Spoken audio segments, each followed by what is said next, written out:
સાકરીયો સોમવાર. શ્રાવણ માસના પહેલા સોમવારે વ્રત કરનારે નાહીને ઘરમાં મહાદેવજીના નામનો દીવો કરી એક મુઠ્ઠી સાકર લઈને મહાદેવજીના મંદિરે જવું. કથામાં જણાવ્યા મુજબ તે વ્યવસ્થા કરવી. પછી 4 સરખા ભાગ કરી મહાદેવજીની કથા સાંભળવી. આખો દિવસ ભૂખ્યા રહી વ્રત કરનાર ઉપર મહાદેવજી પ્રસન્ન રહે છે.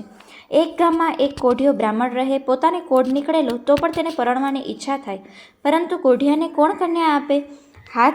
હાથે કરીને કોણ કૂવામાં ઉતરે? કોઈ ઈલાજથી કોઢ મટ્યો નહીં. ત્યારે કોઈના કહેવાથી બ્રાહ્મણે 16 સોમવારનું વ્રત કરવા માંડ્યું. 16 સોમવાર પૂરા થતાં તેની કાયા કંચનવર્ણી બની ગઈ. બ્રાહ્મણને હવે કન્યા મળતા વાર નહીં. તે તો રૂડી રૂપાળી કન્યાને પરણ્યો.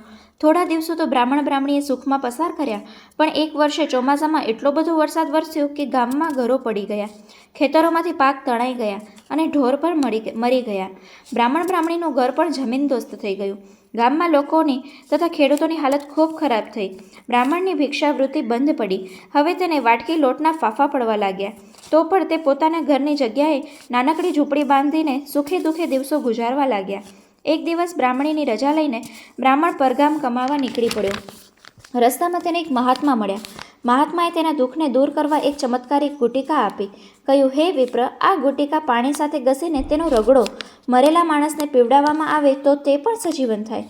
તે ઉપરાંત આનાથી ઘણા કાર્યો થઈ શકે. બ્રાહ્મણ તો ગુટિકા સાથે મહાત્માના આશીર્વાદ લઈને નીકળી પડ્યો. ચાલતા ચાલતા એક ગામ આવ્યો. ત્યાં ગામમાં બધા રડતા હતા. બ્રાહ્મણે તપાસ કરી તો તે રાજાની કુંવરી મરી ગઈ હતી.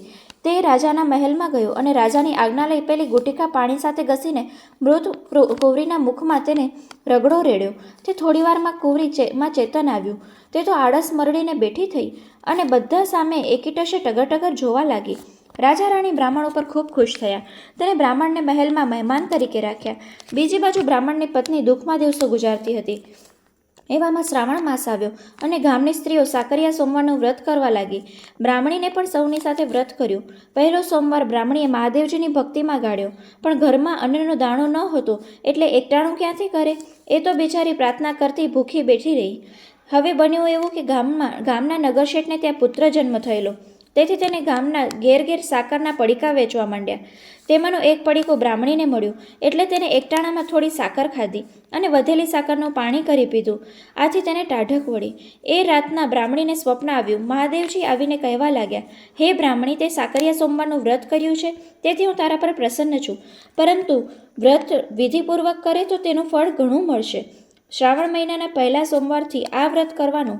દરેક સોમવારે નાહી ધોઈ ઘરમાં મહાદેવજીના નામનો દીવો કરવાનો. પછી એક મુઠ્ઠી સાકર લઈ મહાદેવજીના મંદિરે જઈને તે સાકરના 4 સરખા ભાગ કરવાના.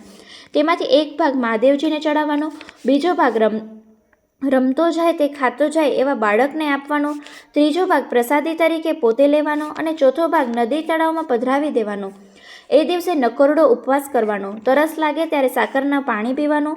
મહાદેવજીની કથા વાંચવી, સાંભળવાની અને સાંભળતી વખતે જય મહાદેવ કહી હુંકારો ભણતા રહેવું. સંધ્યાકાળે મહાદેવજીનું પૂજન આરતી કરવાના અને રાતના જમીન ઉપર પથારી કરીને સૂવાનું. આ પ્રમાણે 16 સોમવારનું વ્રત કરવાનું. 16 સોમવારે વ્રત પૂરું થાય એટલે ઉજવણીના 1.25 શેર ઘઉંના લોટમાં 1.25 શેર ઘી અને 1.25 શેર ગોળ નાખી 4 લાડુ બનાવવાના. તેમાંથી એક લાડુ મહાદેવજીને ધરાવવાનો, બીજો બાળકને આપવાનો, ત્રીજો પ્રસાદ તરીકે વેચી દેવાનો. ખાસ ધ્યાન એ રાખવાનું કે રાત પડતા પહેલાં આ બધું પતાવી દેવાનું. સ્વપ્નની વાત બ્રાહ્મણીને યાદ રહી ગઈ. બીજા દિવસે સોમવારે તેને વિધિપૂર્વક વ્રત કર્યું અને એવી રીતે 16 સોમવાર પૂરા કરી વ્રતનું ઉજવણું કર્યું. બીજા જ દિવસે તેનો પતિ પેલા રાજાને ત્યાંથી ભેટમાં મળેલા ઝવેરાત લઈ ઘેર આવ્યો. આથી બ્રાહ્મણીને ખૂબ જ આનંદ થયો. બ્રાહ્મણીએ પતિને સાકરિયા સોમવારના વ્રતની શરૂઆત કરી. તેને બ્રાહ્મણને પણ મહાદેવજીની ભક્તિ કરવા લાગ્યો. બંનેને હવે કોઈ દુઃખ નહોતું. તેના ઉપર મહાદેવજીની કૃપા હતી. તેથી 1 વર્ષ બાદ ઘરમાં પારણું ઝૂલતું થયું અને બ્રાહ્મણીના જીવનમાં ઉલ્લાસ વ્યાપી ગયો. હે મહાદેવ, બ્રાહ્મણને સાકરિયા સોમવારનું વ્રત જેવું ફળ્યું તેવું આ વ્રત કરનારને અને આ કથા સાંભળનારને તથા વાંચનારને ફળજો. હર હર મહાદેવ.